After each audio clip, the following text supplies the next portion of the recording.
Today on Let's Wine a Little. They say when life gives you lemons, grab the salt and tequila.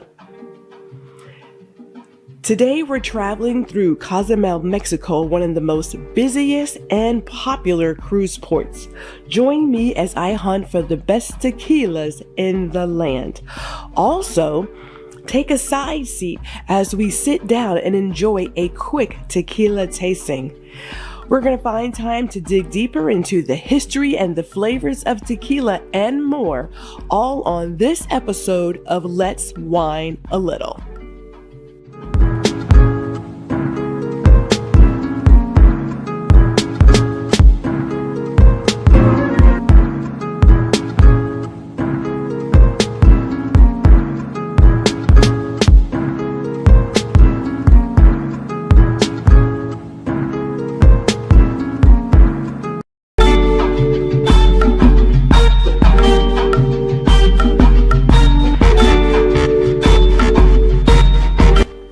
Blue agave, the plant that makes tequila worth its salt. Tequila lovers worship blue agave. That's because without it, tequila wouldn't exist. Pollinated by bats in the Mexican desert, this 8-foot-tall succulent has an amazing range of flavors. Blue agaves from Mexico's highlands have delicate, fruity, and floral notes, while ones from the lowlands are earthy and spicy. The heart of the agave, called the peña, is literally its sweet spot. To bring out the luscious natural sugars, peñas are slowly baked for 2 to 3 days. Then they're fermented and distilled into tequila. Fun fact: the name agave comes from a Greek word meaning famous, admired, and impressive. And that pretty much sums up tequila, which, along with mezcal, is fast becoming the most popular spirit in the United States. Here are the different flavors of tequila.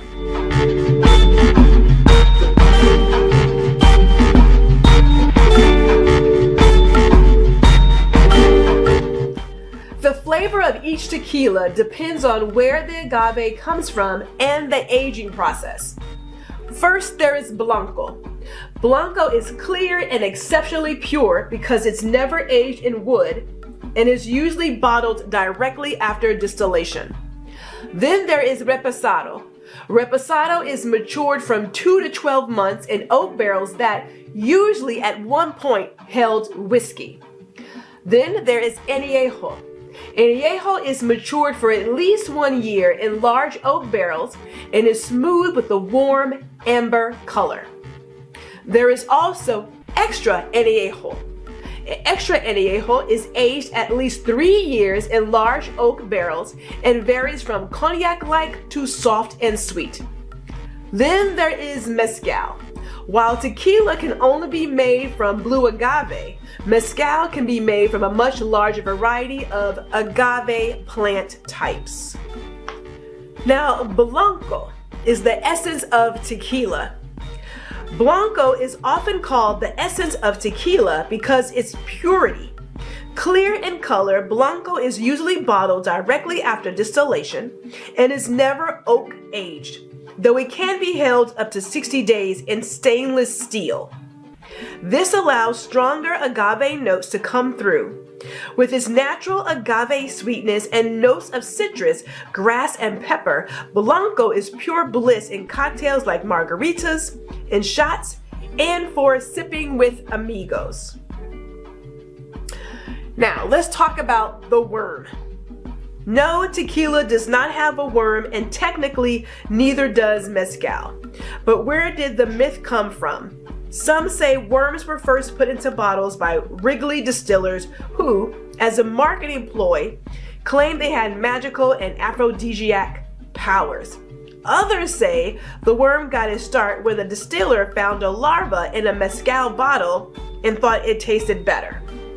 Which theory is true? Only the worm knows.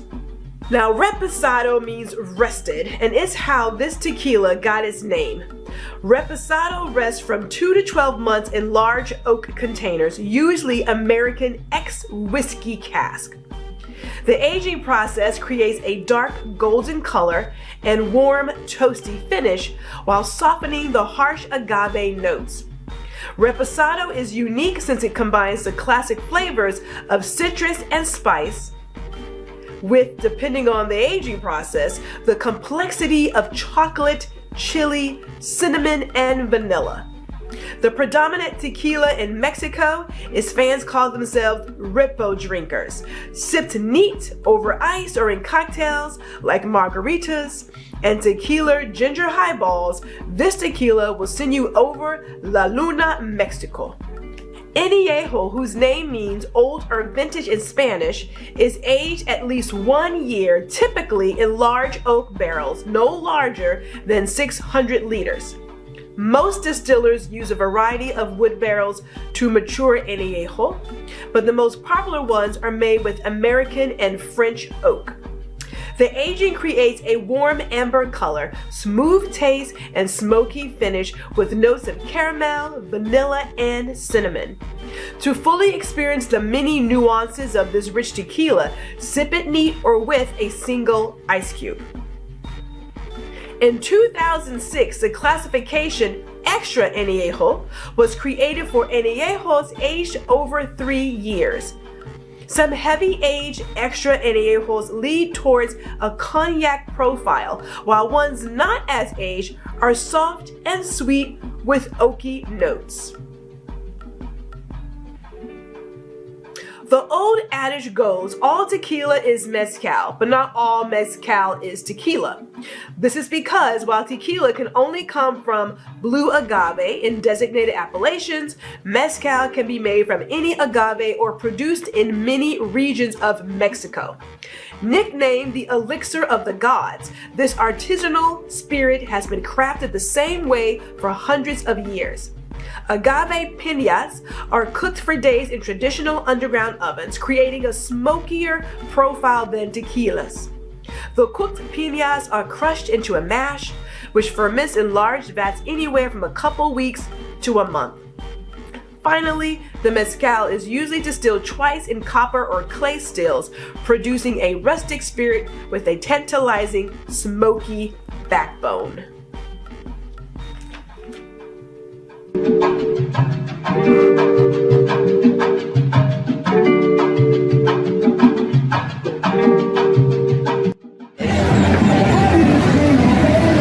Oh, this is interesting. Is this a...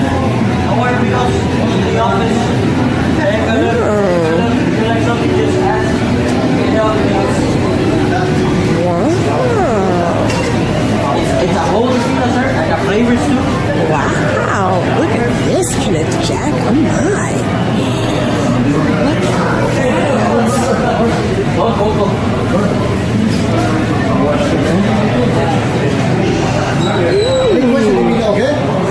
Do you do a tasting? Of course I do. Oh, well then let me go and figure something out. Hold on. Middle table. On the table? Sweet. Come on, Mr. Jack.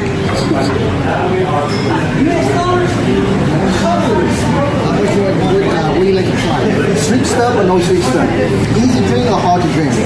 I typically do an anejo. I will say that. Okay. And I like a reposado from time to time, so. Okay, let's try extra here. All right, all right. Are you going to film it for me? You gonna film yourself? Okay,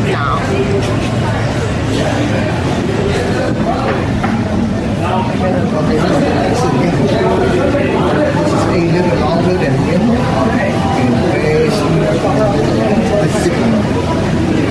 Hey guys, how you doing? Good, how are you? Oh, wow. Extra milk. Anejo you can find a lot of places, but extra milk is one spot. And how old is this one? That's 8 years. 8 years. And I got another one, very old, 21 years, but it costs around $350. Hell yeah! Super good. No burn, nothing. I don't know if I get down like that.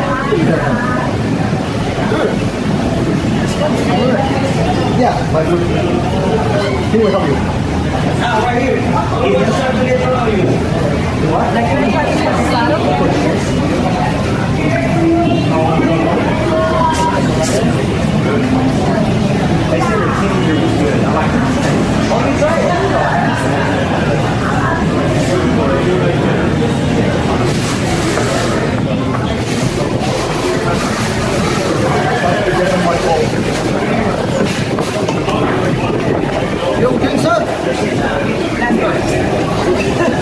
Today's a good day to learn.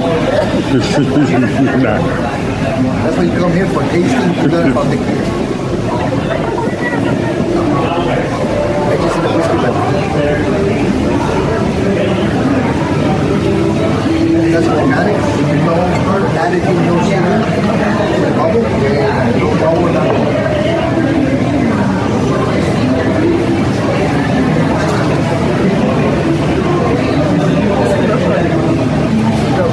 Now, the first one I tried was not this brand, right? It's a different brand? What brand is that? It's the same company, just a different name.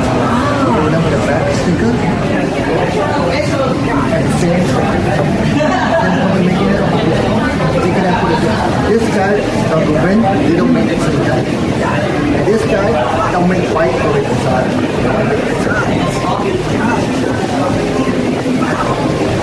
The reposado is good.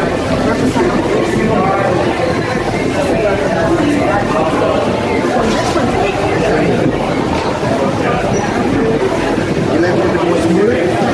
More taste?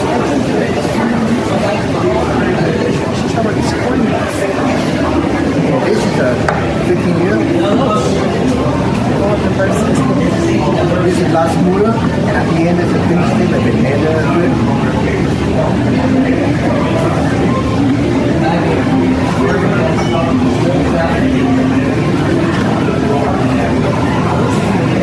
This application is very nice.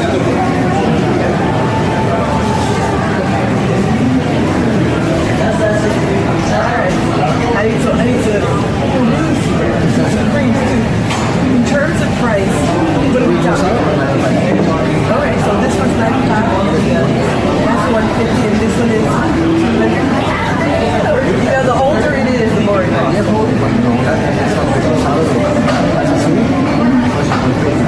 Yeah, I have a little bit of My anejo.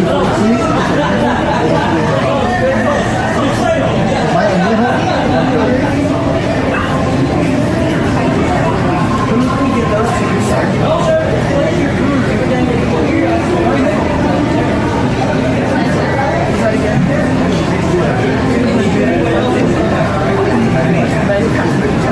That's the reposado. Let me take a look at here. That was great though. My God.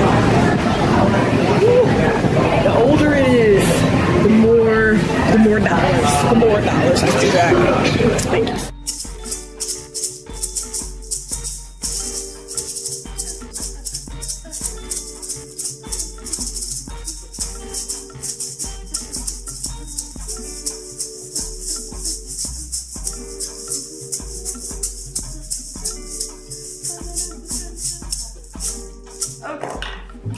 Let's just dig a little bit deeper into tequila.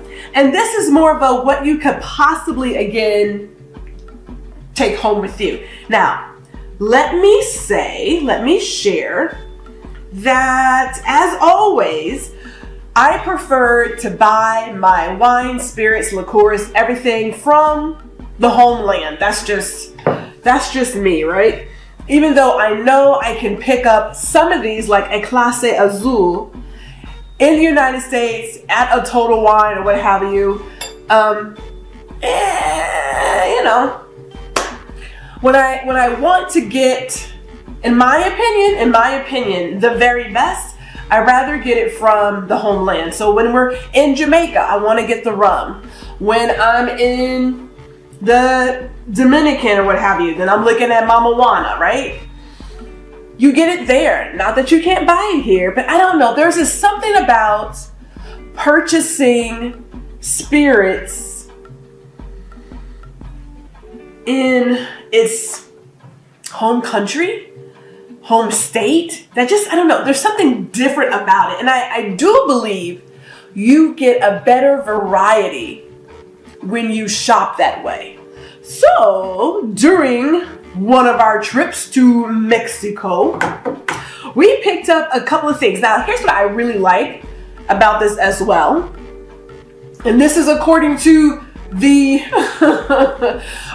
person in Mexico. When you're buying tequila out of Mexico, you don't get all the sugar that they add to tequilas in the US, right?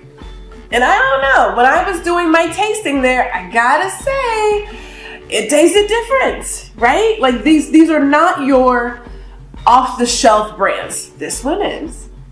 But these are not your off-the-shelf brands. So I tend to go for them. And it's also great too that you can pick up a whole plethora of alcohol for like a smidge of the price. I don't know.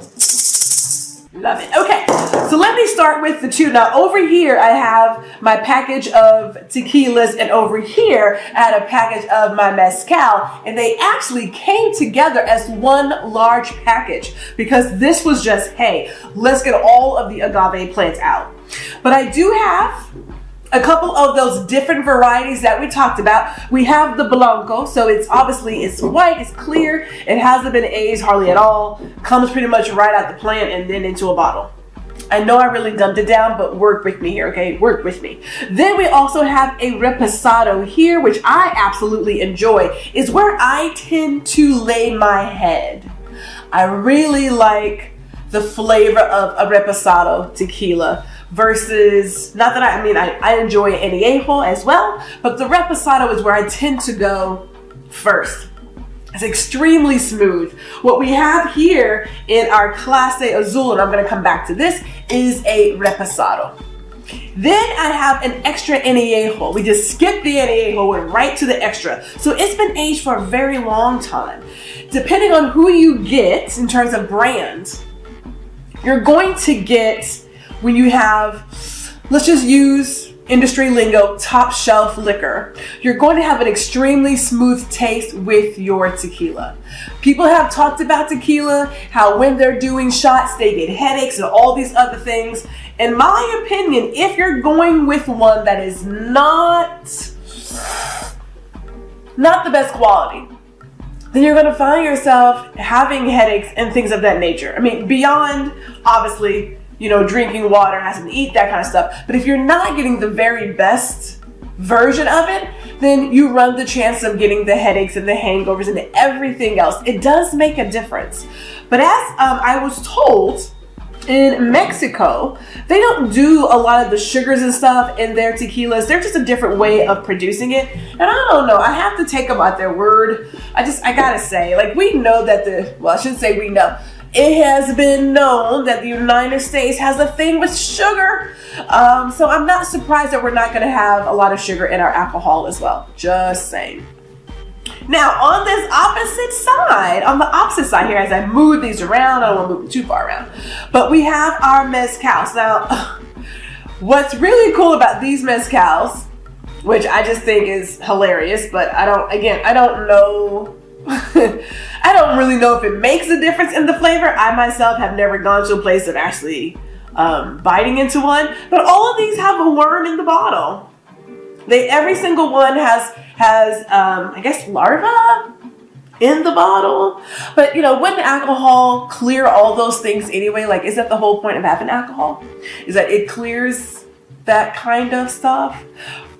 I digress. Let me keep going. So with the mezcals, just like the tequilas, we have your regular mezcal, right? Like, that's there. Then we have one that is a reposado as well. So we have one of those. And then we have one that's also aged. So you have the same type of mentality in terms of creating different flavors for your mezcal, the same way that you do for your tequila. And it really does depend on the aging process that dictates what flavor you're going to get and what you're going to be enjoying. Now, is it just one of those things where they have dressed up these bottles in a hat and scarf? Well, yeah, hey, the things you do for tourists, what can I tell you, right? What can I tell you? But let me move these out the way and talk about Clase Azul, which my reason for buying this is not about the tequila itself. Like, it's just not. I will go ahead and tell you, it's about the bottle. It is about the bottle, which is a collector's item. Each of these bottles are crafted individually, and they will have their own nuances, and there are people who look to collect these bottles. I am one of them. I cannot justify The purchase, however, there comes a point where you're like, I enjoy tequila, but to get every single bottle, I don't know if I drink it that often. I mean, look, there's enough on this table that says we're not drinking it like that. So to buy all those bottles just to get the vase itself, yeah. So the deal is, once you are done drinking this extremely fine tequila, and I mean it is great.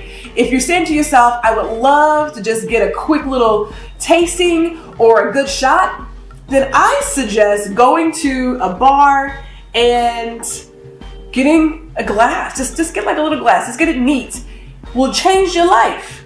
And if you ever go hunting, in terms of prices, yes, the rarer the tequila is and the bottle, the price goes up. We're not talking just a simple $1,000. We're talking $20,000, $30,000. It is that serious because these carafes, these bottles, this is craftsmanship right here. God, that smells amazing. This is craftsmanship. So this is not a simple, I'm going to drink this tequila and then throw the bottle away. This bottle becomes something that you want to display in your home and put on decoration. Add flowers to it. It's a beautiful vase. It's just gorgeous. Now they do have some out right now. I will tell you, I went looking, and again, I cannot justify the price. One, I don't have the room for it, so that's one. But two, I don't drink that much tequila, and I don't drink that often for me to buy these individual bottles that are custom and one of a kind. Would love to collect it. But you know, let me knock on wood. Because maybe something great will happen and I'll just splurge and get myself another bottle just so I can have the really, really cute bottle I want.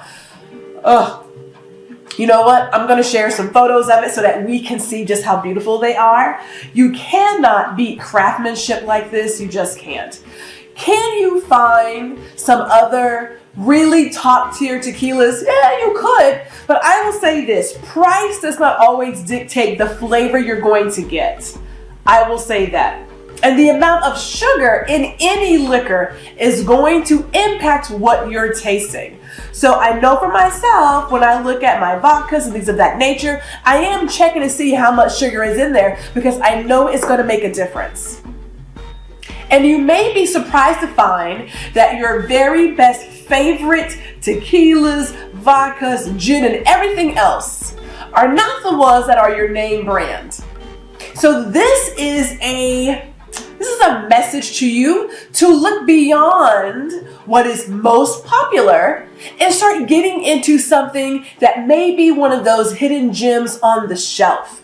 And if you can get something that's local, definitely go local. There are people in the US who make some pretty cool tequilas. We'll have to share that in the next episode. But I'm going to say that in the world of spirits, as we travel down this journey together, we need to expand our mind, go beyond what's popular. And I know Clase Azul is extremely popular, but it's also really good. But go beyond what's being pushed every single place and start looking at what you may be able to find when you're out and about and traveling, or what you may find when you're out at the store and they're doing a tasting. Now, I will say it, I've said it once, I'll say it again. My local Total Wine is great for tasting. I mean, Thursday, Friday, and Saturday, they are there. There is a gentleman, he is always in the tequila mezcal aisle, and he is always introducing us, as in the customers, to a brand we had never heard of, and these are some of the best tequilas ever. So, as I grab a little entertainment, this is the world of tequila and some mezcals.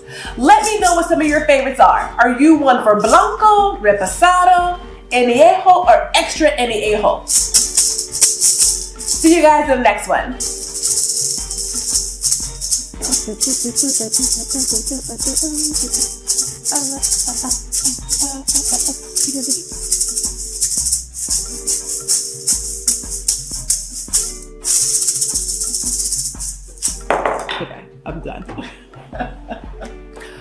talk about great times in Cozumel, Mexico. Okay, so the tasting definitely gave me some ideas of something else I may want to try. And what's also great is that at most places, again, if they want you to buy the product, they're gonna let you taste it. So if you're not a tequila person and you're considering getting into the ring, make sure you ask for a tasting before you purchase that bottle of tequila. And talk about history. The Blue Agave is where it all starts, and it is very particular, just like champagne or bourbon. You have to make sure that you have the Blue Agave from a very specific area in Mexico for it to be considered tequila. And I'm thinking to myself, do I want to have it with the worm or do I want it without the worm?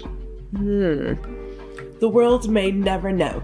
But until then, enjoy yourself, get some salt, a couple of lemons, and some tequila, and we'll see you in the next Let's Wine a Little.